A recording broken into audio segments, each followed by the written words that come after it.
So as a neuroscientist, I'm interested in the way that technology might expand our Umwelt and how that's going to change the experience of being human.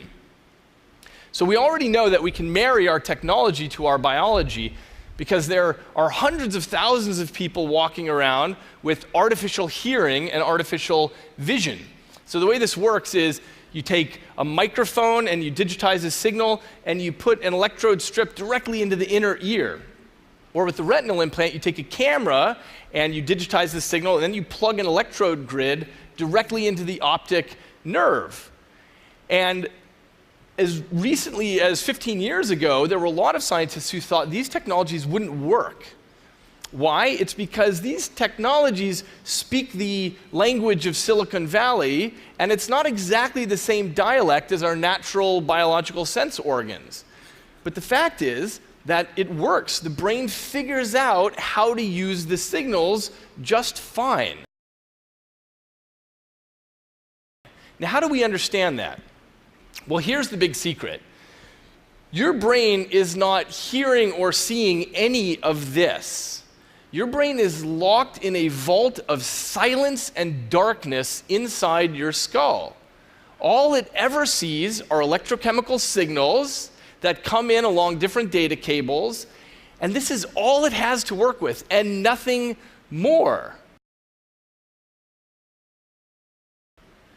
Now, amazingly, the brain is really good at taking in these signals and extracting patterns and assigning meaning so that it takes this inner cosmos and puts together a story of this, your subjective world. But here's the key point.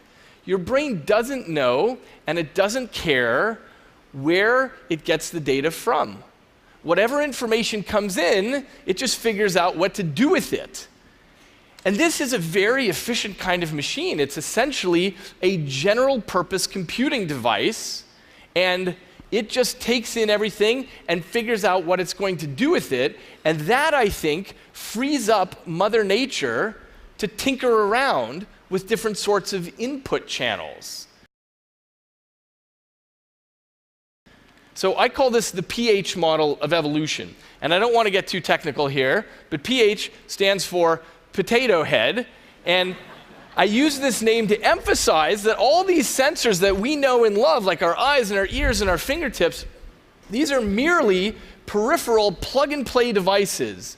You stick them in and you're good to go. The brain figures out what to do with the data that comes in.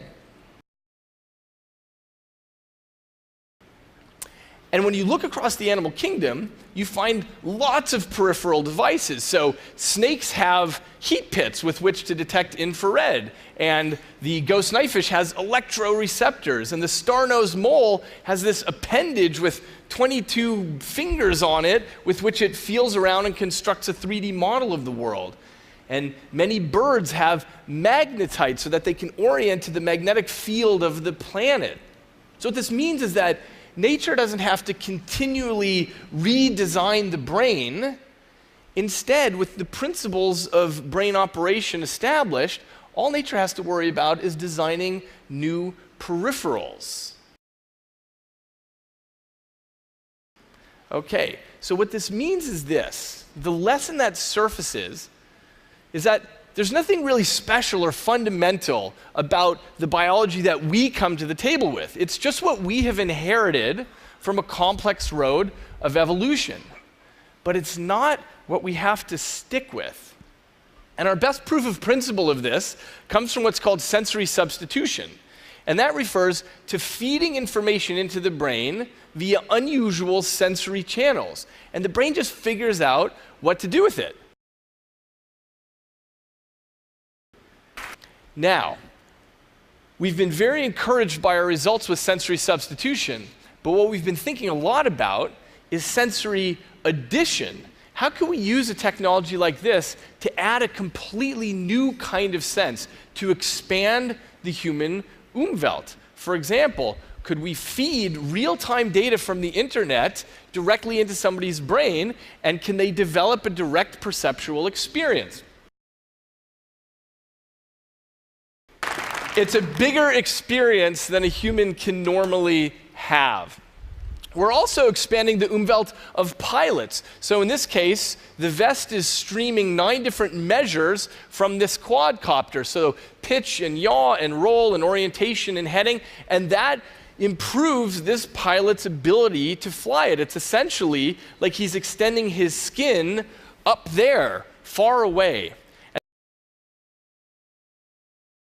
And that's just the beginning. What we're envisioning is taking a modern cockpit full of gauges, and instead of trying to read the whole thing, you feel it.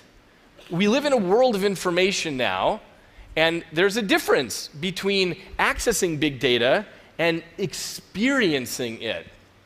So I think there's really no end to the possibilities on the horizon for human expansion. Just imagine an astronaut being able to feel the overall health of the International Space Station. Or for that matter, having you feel the invisible states of your own health, like your blood sugar and the state of your microbiome. Or having 360-degree vision, or seeing in infrared or ultraviolet. So the key is this: as we move into the future, we're going to increasingly be able to choose our own peripheral devices. We no longer have to wait for Mother Nature's sensory gifts on her timescales. But instead, like any good parent, she's given us the tools that we need to go out and define our own trajectory. So the question now is, how do you want to go out and experience your universe? Thank you.